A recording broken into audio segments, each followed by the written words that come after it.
जी आपल्याकडे आता लोट्यामध्ये जी कंपनी आहे सोशल मीडियावरती वेगवेगळ्या चर्चा सुरू झालेल्या आहेत, नेमकं काय म्हणजे ते सांगतात की प्रोडक्शन सुरू आलंय आणि दुसऱ्या गोष्टी सोशल मीडियावर चर्चा केली, काय सांगा?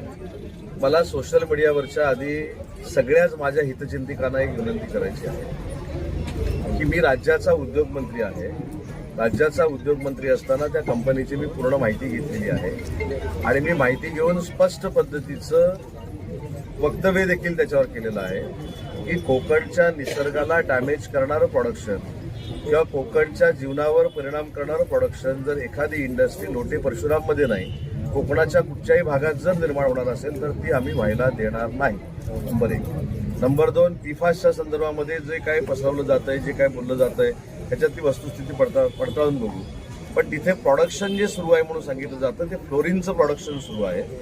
1% कमी प्रोडक्शन ट्रायल बेसिसवर ते त्याला क्युरो अल्काईन असं काहीतरी म्हणतात, आणि क्युरो अल्काईन असं काहीतरी म्हणतात त्या केमिकलला, ते त्यांनी बनवण्याचा प्रयत्न केला होता. त्याचं विघटन त्यांनी तळोजामध्ये केलेलं आहे. परंतु याचं बेसिक थॉट काय आमचा शासन म्हणून, तर लोकांच्या जीवनावर परिणाम करणारी एखादी कंपनी जर येत असेल किंवा निसर्गाची वाट लावणारी एखादी कंपनी जर येत असेल त्याला प्रतिबंध आपण करू.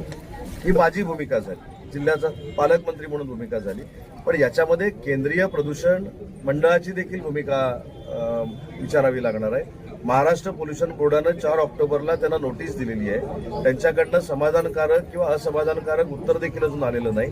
त्याच्यामुळं कालच मला पर्यावरण विभागाचे जे सदस्य सचिव आहेत, आपले जे कलेक्टर होते MD सिंग, ते व्हिजिट त्या कंपनीला करतायत. त्याच्यामुळं कोकणावर परिणाम करणारा प्रकल्प कुठच्याही परिस्थितीमध्ये आम्ही होऊ देणार नाही. ही जी भूमिका इथल्या नागरिकांची आहे ती पूर्ण आम्ही पडताळणी करू, तपासणी करू आणि त्याच्यातनं घातक जर काय असेल तर ते बॅन करू.